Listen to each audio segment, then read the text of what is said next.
हाय लोगोफोर नोंथांमोनखौ आरोबाव आंनि बे गुबुन मोनसे गोदान भिडिअआवहाय बरायहरनाय थाबावबाय दे। स' नोंथांमोननिसिम आसा खालामो भिडिअखौ जागायनायनिफ्राय जोबजासिम नायलांगोन होननानै। एक्चुअली नोंथांमोनाथ' भिडिअनि टाइटेल एबा थाम्बनेइल नायनानै मोनथिखाबायानो जानांगौ दे दिनै आं मा भिडिअनि सायावहाय नोंथांमोननिसिम आपडेटखौ लानानै फैदों। ओमफ्राय लोगोफोर जायफोरा भिडिअखौ नायनो इन्टारेस्ट मोनो स' लोगोफोर बिथांमोना भिडिअखौ जोबजासिम नायलांब्लानो जाबाय दे लोगोफोर, जाहाथे नोंथांमोना भिडिअआ मानि सोमोन्दै बुजियो दे लोगोफोर।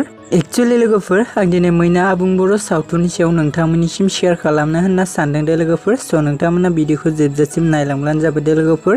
एक्चुअली लोगोफोर जोंहा मैना आबुं बर' सावथुननि पार्ट 5 खौबो रिंसार ब्रह्मा इउटुब चेनेलआ रिलिज खालामना होबावबाय दे लोगोफोर।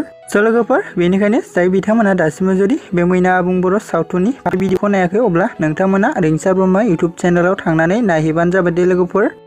ओमफ्राय लोगोफोर बेबायदिनो माखासे फैनो गोनां पार्टफोरखौबो नायबावनो थाखाय नोंथांमोना रिंसार ब्रह्मा इउटुब चेनेलाव थांनानै चेनेलखौ साबस्क्राइब खालामना लाहैबानो जाबाय दे लोगोफोर। मानोना नोंथांमोननि सापर्ट आरो मदद मोनोब्लानो बिथांमोना फैनो गोनां माखासे पार्टफोरखौबो थाबैनो रिलिज खालामना होगोन दे लोगोफोर।